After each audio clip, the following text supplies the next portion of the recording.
فرزند زہرا یہ حالات برے ہیں۔ کاشانِ بصیرت ویب سائٹ، واٹس ایپ اور یوٹیوب چینل پر مشتمل ایک ایسا مکمل پلیٹ فارم جس پر محروم بصارت کے لیے بالخصوص اور تمام افراد کے لیے بالعموم سینکڑوں کی تعداد میں مستند اسلامی کتب دستیاب ہیں۔ لہذا گزارش ہے کہ آپ اپنی ذمہ داری نبھاتے ہوئے کاشانۂ بصیرت کی ویب سائٹ کو وزٹ، واٹس ایپ چینل کو فالو اور یوٹیوب چینل کو سبسکرائب کرنے کے ساتھ ساتھ بیل آئیکن کو پریس کیجیے تاکہ آپ علم کے حصول کے ساتھ ساتھ مذہب اہل بیت کی اشاعت میں بھی اہم کردار ادا کرتے رہیں۔ کاشانۂ بصیرت حالات برے ہیں۔ بسم اللہ الرحمن الرحیم۔ اب ہم کتاب اسلام کی حکیمانہ زندگی کے پارٹ نمبر 7 کا آغاز صفحہ نمبر 108 سے کر رہے ہیں۔ ہیڈنگ ہے احکام شریعہ کے عقلی ہونے کے معنی۔ ایک بادشاہ ہے، اس کے ارکان حکومت کے لیے عقل یہ ضروری سمجھتی ہے کہ وہ ارکان حکومت جس وقت کے اس کے دربار میں جائیں تو آداب دربار پر عمل کریں، رسوم دربار کو اپنے پیش نظر رکھیں۔ کسی نے اگر رسم دربار کے خلاف کیا، عدول حکومی کی، اس کو سزا دی جائے تو عقل کہے گی کہ بے شک مستحق سزا ہے، لیکن آداب و رسوم دربار کیا ہیں؟ خود عقل کہے گی کہ یہ آداب و رسوم دربار قرارداد سے تعلق رکھتے ہیں جو جس دربار میں قرار پا گئے ہوں۔ بے شک چونکہ عقل کے فیصلے کے مطابق حضرت احدیت حکیم علی الاطلاق ہے اور اس کا کوئی فعل حکمت و مصلحت کی حد سے باہر نہیں جاتا ہے، اس لیے جو حکم وہ دے گا چاہے وہ عبادات سے تعلق رکھتا ہو چاہے معاملات سے تعلق رکھتا ہو، اس میں کوئی نہ کوئی خاص حکمت و مصلحت ضرور مضمر ہوگی۔ ہم وہ نہیں ہیں جو یہ کہیں کہ حکم الہی میں کوئی مصلحت نہیں ہوتی اور اگر خدا چاہے تو بری بات کا حکم دے دے، وہ اچھی ہو جائے گی۔ حکم کی وجہ سے خدا کو کسی مصلحت پر نظر کرنے کی ضرورت نہیں ہے۔ ہم کہتے ہیں کہ ہر چیز میں حکم و مصالح ضروری ہے، مگر اس کے معنی یہ ہیں کہ کوئی حکم جو حضرت احدیت کی طرف سے آئے اور ہمارے لیے ثابت ہو جائے تو ہمیں مجمل طور سے سمجھ لینا چاہیے کہ کوئی نہ کوئی مصلحت ضرور ہے۔ اگر ایسا نہ ہوتا تو حکم ہی نہ ہوتا، مگر یہ ضروری نہیں ہے کہ وہ مصلحت ہماری عقل بھی سمجھ لے، اس لیے کہ عقل مخلوق اور حکمت خالق میں بہت بڑا تفرقہ ہے۔ یہی وجہ ہے کہ ہماری عقل کبھی قاصر بھی رہتی ہے۔ میں نے یہ کہا کہ عقل معصوم ہے، یعنی غلط حکم نہیں لگاتی، لیکن ہر جگہ حکم بھی لگاتی ہے اور سمجھ بھی لیتی ہے۔ ایسا نہیں ہے جہاں عقل نہیں سمجھتی وہ خود کہہ دیتی ہے کہ میں نہیں سمجھتی، جہاں قاصر رہتی کہہ دیتی ہے کہ میں قاصر ہوں۔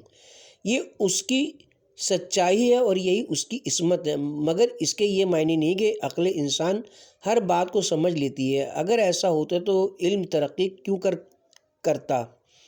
اس کی ترقی یوں ہی ہوتی ہے کہ بعض باتیں پردہ خفا میں تھیں جو بعد میں ظاہر ہوئیں۔ ایسے ہزارہ رموز تھے جو ایک زمانے میں افکار عقلی سے مخفی تھے، اب علمی ترقی نے ان اسرار کو منکشف کیا۔ باوجود اس کے کہ دنیا انتہائی مدارج کمال پر علمی حیثیت سے پہنچ گئی ہے، مگر ہمارا کمال یہی ہے کہ اب ہم سمجھنے لگے ہیں کہ ہم ابھی کچھ نہیں سمجھے۔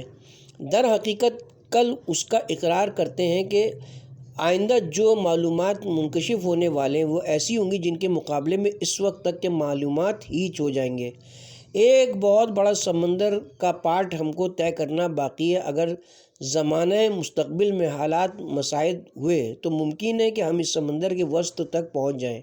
اس کے یہ معنی ہے کہ بہت سی باتیں ایسی ہیں جو اب تک انسان کی عقل سے پوشیدہ رہی ہیں۔ دنیا کہتی کہ آج ہم سمجھے کہ ابھی تک ہم کو آج ہم سمجھے کہ ابھی تک ہم کچھ نہیں سمجھتے تھے، اور وہ جو بتلانے والا تھا اس نے پہلے ہی کہہ دیا تھا۔ یہ علمی ترقی، یہ علمی انکشافات جو روز بروز ہوتے رہتے ہیں، یہ دلیل ہے اس بات کی کہ ہم ابھی تک جاہل ہیں۔ ہماری عقلیں نشوونما کر رہی ہیں، مگر نشوونما تو وہی کرتا ہے جو کامل نہ ہو۔ کمال کے بعد کوئی درجہ ترقی کا نہیں رہتا۔ روز بروز جدید معلومات کا حاصل ہوتے رہنا بتلاتا ہے کہ ہماری عقل ابھی کم سن ہے، ہماری عقل ابھی نوخیز ہے، ابھی نشوونما اور بڑھنے کا زمانہ ہے۔ پھر ان نو عمر عقلوں پر ہم اس خدائے حکیم کے احکام کے تمام رموز کو سمجھ لینے کا دعویٰ کریں جو ازل سے ابد تک ہر چیز پر محیط ہے۔ اس کے علم میں تدریج نہیں ہے، یہ نہیں ہے کہ پہلے نہیں معلوم تھا اب معلوم ہو گیا۔ جب ہمارا علم اتنا محدود ہے تو ہمیں کیا حق ہے کہ تمام اسرار پر نظر کریں، یہ یقین کر کے کہ ہم ان کو ضرور سمجھ ہی لیں گے۔ بے شک یہ علم کی ایک خامی ہوگی کہ ہم رموز و اسرار کو سمجھنے کی کوشش نہ کریں۔ ممانعت ہی نہیں ہے کہ آثار قدرت میں غور کیجئے، اس کے احکام میں تأمل و تفکر کیجئے، ممنوع نہیں ہے، لیکن آپ اس کے احکام کے پابند ہونے میں انتظار کیجئے، ان کی مصلحت کو سمجھ لینے کا تب پابند ہو۔ جیسے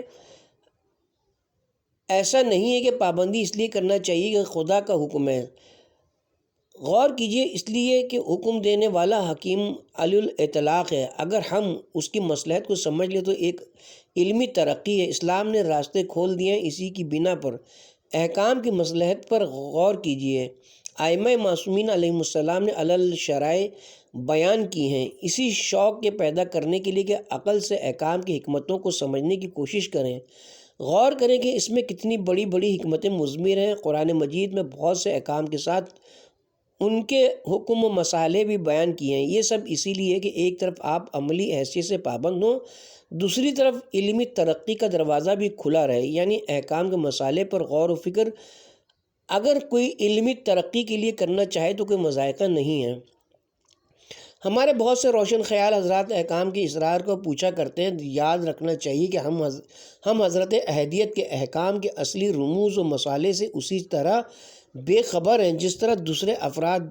اگر فرق ہے تو اصل احکام کے جاننے اور نہ جاننے میں ہے، لیکن احکام کے رموز و مسائل ان میں ہم اور وہ مساوی حیثیت سے بے خبر ہیں۔ ہاں، چونکہ کچھ نہ کچھ ہماری نظر احادیث پر بھی ہے، ممکن ہے کہ مختلف قسم کے نظائر کے دیکھنے سے ہمارا ذہن بنسبت دوسرے اشخاص کے ذہن کے جلد پہنچے، لیکن بحیثیت ایک انسان ہونے کے خالق کی حکمت سے مخلوق کو کیا نسبت ہو سکتی ہے؟ ہم بھی اسی طرح سے بے خبر ہیں جس طرح سے وہ شخص جو اپنے تئیں نا واقف کہتا ہے وہ بے خبر ہے۔ بے شک تبادلہ خیالات کا حق ہے، علمی تحقیقات کی حیثیت سے، لیکن عملی پابندی کی حیثیت سے نہیں، کیونکہ اگر عملی پابندی کو احکام کی وجہ سے دریافت کرنے پر معلق رکھا تو اس کے معنی یہ ہوں گے کہ ہم خدا کے حکم کے پابند نہیں ہیں۔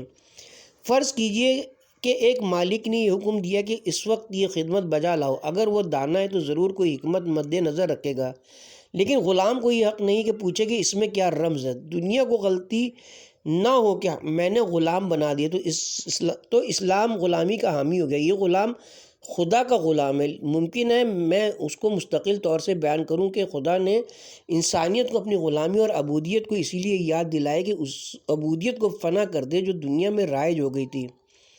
خدا کی عبودیت ایک جوہر ہے جس میں حریت کے راز مضمر ہیں۔ یہ غلامی وہ ہے کہ جو ناز کا باعث ہے، سرمایہ ننگ نہیں ہے بلکہ سرمایہ ہزار افتخار ہے۔ در حقیقت علمی حیثیت سے یہ راستہ کھلا ہوا ہے کہ آپ احکام پر غور کیجئے، ان کو واجب الامتثال سمجھ لینے کے بعد غور کیجئے کہ ان میں کیا کیا حکمتیں اور مصالح مضمر ہیں۔ یہ در حقیقت وہ صورتیں تھیں جو اسلام نے دنیا کو علمی ترقی میں آگے بڑھانے کے لیے پیش کی۔ عقائد کو عقل پر مبنی قرار دیا، مذہب کے اصول کو عقل پر مبنی قرار دیا، یہ کہا کہ عقل نہ ہو تو عبادت ناقص ہے، اس لیے کہ عبادت میں روح پیدا ہو جاتی ہے نیت کی وجہ سے۔ الاعمال بالنیات، اور عقل جتنی کامل ہوگی نیت میں بہت کمال زیادہ پیدا ہو سکے گا۔ اسی لیے بتلایا گیا کہ جتنی عقل ہو انسان میں اتنا ہی اجر ملے گا۔ اصول کافی میں یہ روایت موجود ہے کہ ایک شخص عابد تھا، ایک جزیرے میں عبادت خدا میں دن رات بسر کرتا تھا۔ ایک فرشتے کا گزر ہوا، فرشتے کو تعجب ہوا، اس کی عبادت پر بارگاہ الہی میں تمنا ظاہر کی کہ اس بات کی کہ وہ اس کے ثواب کو جان لے۔ وہاں سے ثواب جو پیش ہوا وہ نظر ظاہر میں کم معلوم ہوا، اس عبادت کے مقابلے میں معلوم ہوا کہ وہ عابد ظاہری حیثیت سے بہت زیادہ عبادت کرتا ہے مگر قوت عاقلہ کمزور ہے۔ اسی کا نتیجہ تھا کہ عمل کا ثواب گھٹ گیا، جتنا زیادہ خلوص ہوگا اتنی عبادت میں وزن زیادہ ہوگا۔ یہ نہ سمجھیے گا کہ ظاہری عبادت زیادہ ہے تو اجر بھی زیادہ ہے، خلوص کم ہے تو ثواب کم ہوگا۔ ظاہر کو نہ دیکھیے، باطن پر نظر ڈالیے۔ جتنی قوت عقل زیادہ ہوگی اتنا ہی خلوص پیدا ہوگا، اور جتنا خلوص زیادہ ہوگا عمل بلند ہوگا۔ اگر کوئی عابد محراب عبادت میں زندگی گزار دے اور علمی ترقی سے الگ رہے اور ترقی کا عذر عبادت کو قرار دے تو اس کے سدباب کے لیے یہ کہہ دیا گیا ہے کہ عبادت قبول نہیں ہے جو علم و عقل کے ساتھ نہ ہوں۔ جناب رسالت مآب صلی اللہ علیہ وآلہ وسلم فرماتے ہیں عالم کی فضیلت عابد پر اتنی ہے جتنی ایک نبی کو فضیلت ہوتی ہے ایک فرد امت پر۔ اس طرح سے علم و عقل کے معیار کو بلند کیا گیا اور علمی ترقی کا دروازہ کھولا گیا۔ طلب العلم فریضۃ علی کل مسلم، حدیث اتنی ہے اس لیے میں نے اتنی ہی پڑھی۔ علم کا طلب کرنا ہر مسلمان کا فرض ہے۔ وہ علم کون سا ہے یہ دوسری چیز ہے۔ بے شک جو علم ہو اس کو فرض قرار دیا گیا ہے ہر مسلمان پر کہ وہ اس کو حاصل کرے۔ خدا کا خوف اگر کسی کے دل میں پیدا ہوتا ہو تو وہ وہی لوگ ہیں جو علم کے رکھنے والے ہیں۔ کبھی برابر نہیں ہو سکتے وہ لوگ جو علم رکھتے ہیں اور وہ جو علم نہیں رکھتے۔ کیا وہ شخص جس کے لیے ہم نے نور قرار دیا ہے جس کی شعاؤں میں وہ راستہ تلاش کرتے ہیں وہ اس کے مثل ہو سکتا ہے جو تاریکی میں ادھر ادھر ہاتھ پیر مار رہا ہے؟ علم و جہل کی مثال، علم کو حیات قرار دیا اور جہل کو موت۔ علم کی ترقی کے راستوں کو کھولا، ہر شعبے میں علمی ترقی کو کہا۔ جو در حقیقت علم کے راستے میں چلتے ہیں ملائکہ ان کے پیروں کے نیچے پر بچھاتے ہیں۔ یہ کہا کہ ان کے لیے مچھلیاں دریا میں اور طائر ہوا میں استغفار کرتے ہیں۔ در حقیقت اسلامی دنیا کا وہ مذہب ہے جو صحیح طریقے سے دعویٰ کر سکتا ہے کہ اس نے دنیا کو علم کے راستے پر چلنے کی بحیثیت مذہب کے دعوت دی ہے۔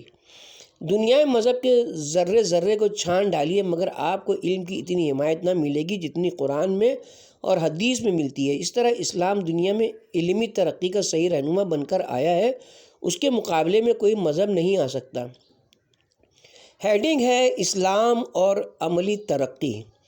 دنیا میں افراد انسانی نے امتیازی باہمی کے معیار قائم کر لیے تھے۔ مادہ پرست دنیا مال و دولت کو سبب افتخار سمجھتی تھی، سلطنت و حکومت کو سبب عزت سمجھتی تھی۔ بہت سے لوگ ایسے تھے کہ جو کسی بڑے کی طرف انتساب کو سرمایہ افتخار سمجھتے تھے۔ گورے رنگ والے کالے رنگ والوں کو ذلت کی نظر سے دیکھتے تھے، کسی خاص شخص کی اولاد والے دوسری نسل والوں کو حقارت کی نظر سے دیکھتے تھے۔ انہی چیزوں نے کمالات انسانی کو خاک میں ملا دیا تھا، انفرادی ترقیوں کے راستوں کو بند کر دیا تھا۔ اس لیے جو شخص وقار حاصل کرنا چاہے اس کو انہی چیزوں کی ضرورت تھی۔ ایک اور عزت کا طالب مال و دولت کے حاصل کرنے کی کوشش کرتا تھا، ایک عزت کا طالب سلطنت حاصل کرنے کی کوشش کرتا تھا۔ جو لوگ ایسے تھے جنہیں قدرت نے کسی خاص خاندان میں پیدا کر دیا تھا ان کو تو یہ عزت بغیر کسی محنت کے حاصل تھی، نہ کہیں فوج کشی کی ضرورت تھی اور نہ محنت و مشقت کے برداشت کرنے کی حاجت۔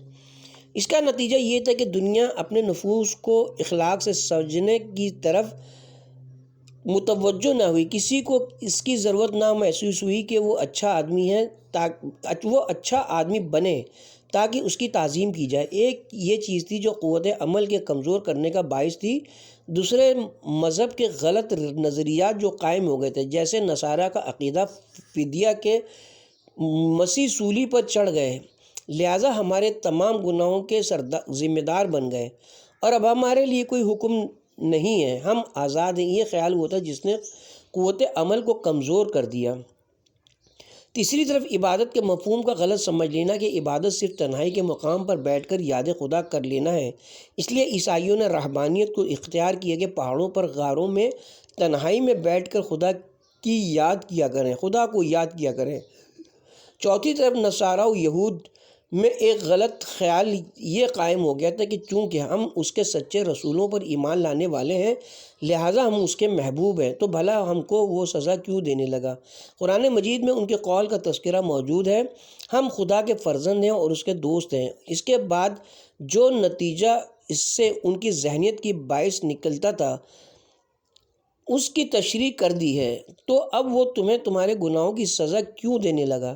یہ تمام باتیں وہ تھیں مثلاً جو دنیا کے معیار کو پست کر رہی تھیں، جو دنیا کو عملی حیثیت سے بے حس بنا رہی تھیں۔ لیکن اسلام نے ایک طرف اس ذہنیت کو کہ دنیا میں سبب افتخار مال و دولت قرار دے لیا گیا تھا، یہ کہہ کر باطل کو کوئی فخر نہیں ہے عرب کی عجم پر، نہ کرشی کو غیر کرشی پر، اس طرح نسل انسان کے افتخار کو باطل کیا گیا۔ میں سرخ و سیاہ سب کی طرف مابوس ہوا ہوں، کسی کو کسی پر فخر نہیں ہے۔ اس پر قرآن مجید نے نسلی امتیاز کو یہ کہہ کر باطل کیا، ہم نے تم کو مختلف قبیلوں میں جو الگ الگ کیا ہے تو اس لیے کہ تم ایک دوسرے کو پہچان لو، یعنی ناموں کے اشتراک کی وجہ سے شبہ نہ ہو، لیکن تم میں سب سے زیادہ معزز وہی ہے جو سب سے زیادہ فرض شناس ہو۔ اس طرح سے نسلی امتیاز کو غلط ثابت کیا، ملکی امتیاز کو باطل کیا۔ ارشاد ہوا کہ انما المؤمنون الاخوہ، جو بھی دائرہ اسلام میں داخل ہو گئے وہ سب ایک دوسرے کے بھائی ہیں۔ دنیا نے مختلف قسم کے معیار بنا لیے تھے، کچھ لوگوں نے ملکی تفریق قائم کی تھی، کچھ لوگوں نے نسلی تفریق قائم کی تھی۔ اسلام نے ایک ہیئت اجتماعی اسلام کی تشکیل کی، جب سب رشتہ دار ہو گئے تو پھر تفریق ایک کو دوسرے پر کیسا؟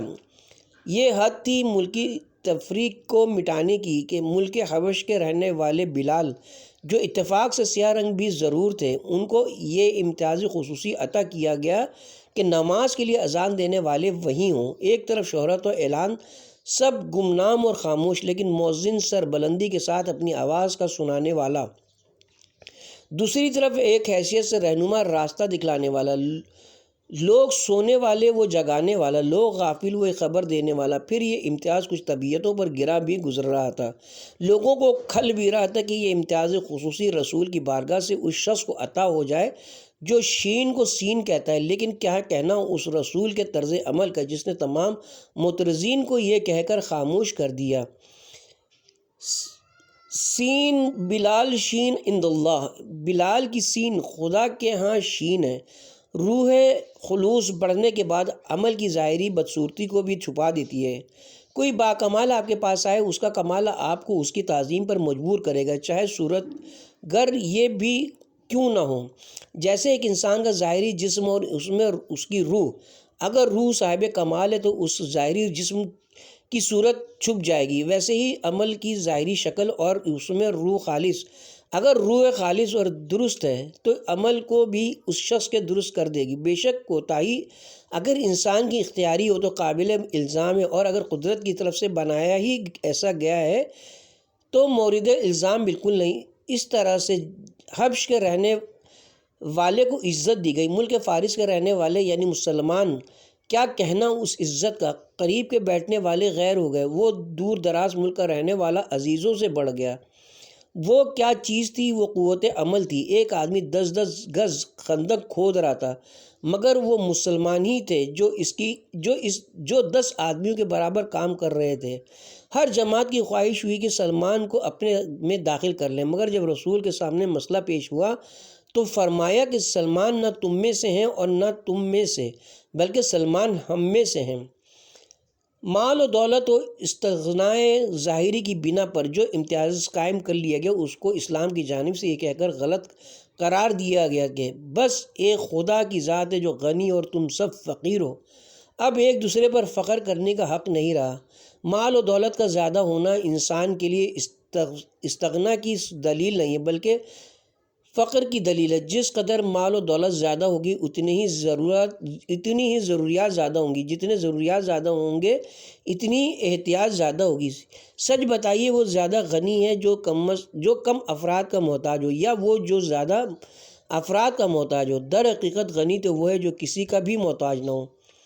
اب آپ اگر غور کیجیے تو غنی تو کوئی فرد مل ہی نہیں سکتی، لہٰذا مدارج احتیاج مختلف ہوئے۔ ایک فقیر اور محتاج جو اپنے ہاتھ سے زراعت کرتا ہے وہ بہت زیادہ غنی ہے بنسبت اس بادشاہ تاجور کے جو اپنی زندگی کا ایک لمحہ نہیں گزار سکتا جب تک کہ ہزاروں آدمی اس کے انتظام خانہ داری کے اسباب مہیا نہ کریں۔ جتنا دنیا میں توافق بڑھتا جائے گا اتنی احتیاط زیادہ ہوتی جائے گی۔ مال و دولت کو حطام کی لفظ سے تعبیر کیا۔ مال و دولت کو یہ کہا کہ ہاتھ کا میل ہے۔ پھر ایک انسان اگر اپنے جسم پر زیادہ میل ہونے سے فخر کر سکے تو اس مال و دولت پر فخر کرنا بھی زیب ہے۔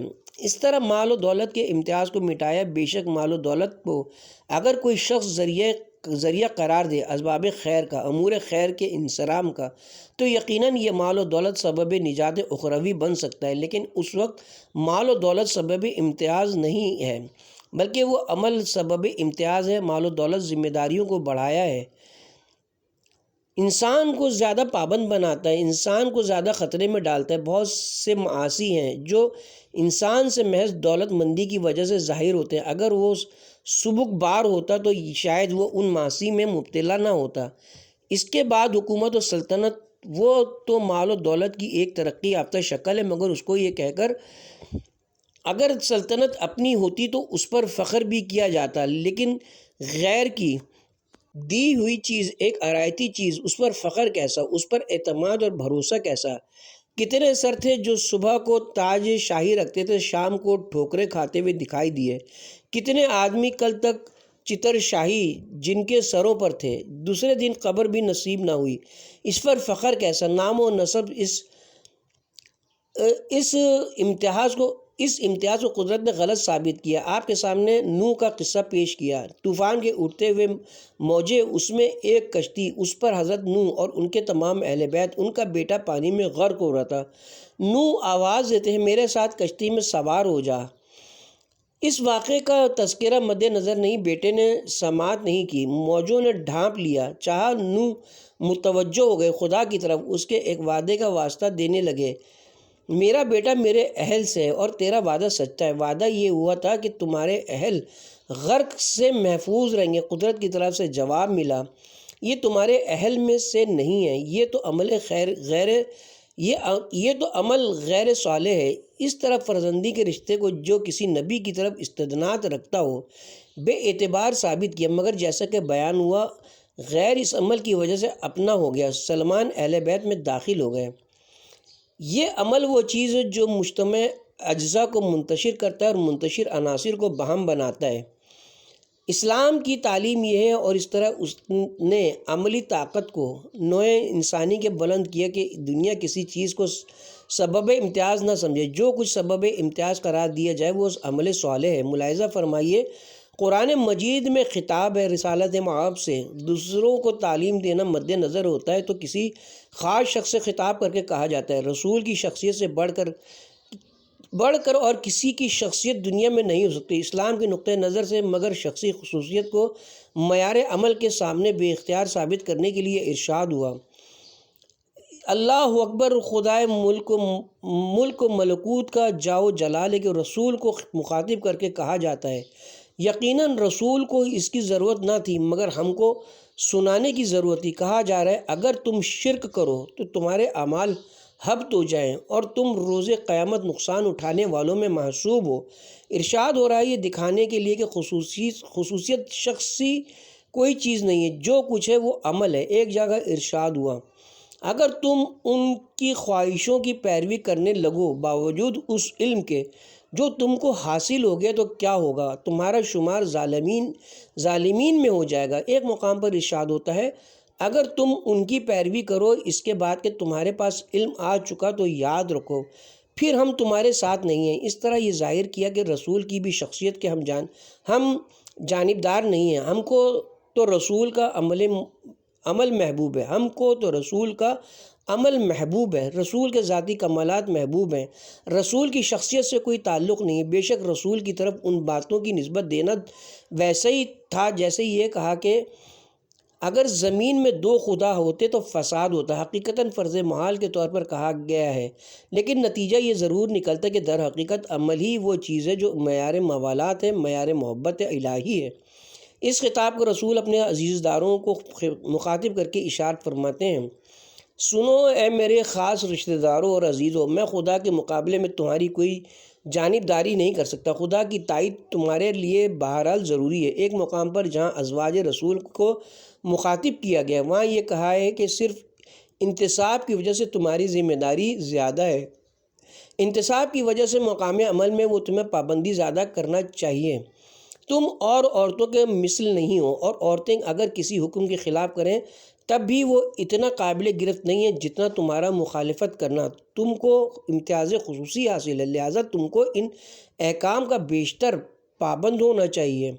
اس کے بعد یہ ارشاد ہے، اگر تم میں سے کسی نے کوئی گناہ کیا تو میں اس کی سزا دوں گا۔ اسی طرح انتصاب کی دشواری کو بتلایا۔ اس کے معنی یہ کہ خصوصیت کے ساتھ عمل کی جانچ سختی کے ساتھ ہو جاتی ہے۔ امیر المومنین نے ایک خط میں جو ابن عباس کو تحریر فرمایا یا کسی اور عزیز کو، بہت سے اہل سیر نے ابن عباس تحریر کیا ہے، کسی حضرت کے عزیز نے یہ صورت اختیار کی تھی، حب دنیا اس سے غیر معصوم کا مستثنی ہونا کب ضروری ہے؟ وہ آپ کی طرف سے گورنر تھے بصرے کے، اور خزانہ بیت المال کے اموال کو منتقل کر دیا اپنے گھر کی طرف۔ اس موقع پر امیر المومنین نے خط تحریر فرمایا۔ وہ خط بہت طویل الذیل ہے۔ اس میں فرماتے ہیں، خدا کی قسم اگر حسن و حسین سے یہ طرز عمل صادر ہوتا جو تم سے ہوا تو یاد رکھو کہ میں ان کے ساتھ کوئی رعایت نہ کرتا اور ان سے حق کو حاصل ضرور کرتا۔ اس طرح ہر قسم کے انتصاب کو عمل کے مقابلے میں بیکار ثابت کیا گیا ہے۔ عمل قابل فخر ہے، بے شک اگر اس کے ساتھ انتصاب بھی ہو تو انتصاب عمل کے ساتھ مل کر ایک شرف کا باعث ہے، لیکن یہ قاعدہ ہے ہر چیز جس میں شرف زیادہ ہو اس کی ذمہ داری بھی زیادہ ہو جاتی ہے۔ یعنی جاہل سے بڑھ کر عالم کی ذمہ داری ہے، عالم سے زیادہ انبیاء کی ذمہ داری ہے۔ انبیاء میں جتنا درجہ زیادہ قرب کا بڑھتا جائے اتنی ذمہ داریاں بھی بڑھتی جائیں گی۔ وہ چیزیں جو عام افراد کے لیے قابل اعتراض نہیں ہیں وہ علماء سے قابل اعتراض ہیں، وہ چیزیں جو ان سے قابل اعتراض نہیں ہیں وہ انبیاء سے قابل اعتراض ہیں۔ شرف کے بڑھنے سے ذمہ داری بڑھتی ہے، اور اگر اس ذمہ داری کے پورا کرنے کے ساتھ شرف بھی ہو تو کیا کہنا، لیکن اگر شرف کے ساتھ ذمہ داری مفقود ہو گئی تو پھر وہ شرف انسان کے لیے عار و ننگ ہوگا۔ اسی صورت سے انتصاب کسی ایسی ہستی کی طرف جو صاحب شرف ہے، قابل فخر ہے، لیکن اسی وقت جب کہ عار و ننگ کا دھبا دامن پر نہ آیا ہو۔ وہ چیزیں جن کو اسلام نے طرح امتیاز قرار دیا ہے، جیسے علم، عمل، نبوت، امامت، رسالت، ان چیزوں کو بجائے خود قدرت نے سر بلندی عطا کی ہے، بے شک ان کی طرف انتصاب قابل شرف ہوگا، لیکن ذمہ داری کے ساتھ ساتھ یعنی سید اپنی سیادت پر گھمنڈ نہ کر لیں کہ ہم سید ہیں، بلکہ اس کے ساتھ عمل کی ذمہ داری کا زیادہ احساس کریں۔ اگر کسی غیر سید سے لرزش ہو تو وہ اتنا قابل اعتراض نہیں ہے جس قدر سید سے لرزش ہو۔ یہ ایک طرف تو معصیت آگاہی ہے، یہ ایک طرف تو معصیت الہی ہے، دوسری طرف اس رشتے کی توہین ہے جو رسول کے ساتھ ہے۔ رسول کے ساتھ انتصاب رکھنے والا اگر معصیت کا مرتکب ہو تو اس سے معصیت کا وزن بڑھ جاتا ہے۔ جس طرح ایک گناہ کو آپ اپنے گھر میں کیجئے اور اسی کو مسجد میں کیجئے تو اس کی اہمیت بڑھ جائے گی، اسی طرح سے یہ معصیت جو ایک رسول کے منتصب کی طرف سے ہو، ایک طرف گناہ ہے اور دوسری طرف رسول صلی اللہ علیہ وسلم کی توہین ہے۔ اس کے ساتھ ہی اب ہم یہاں پہ کتاب کے پارٹ نمبر 7 کا اختتام کرتے ہیں، اور کتاب کے پارٹ نمبر 8 کا آغاز صفحہ نمبر 127 سے کریں گے۔ ہیڈنگ ہوگی عمل اور محبت۔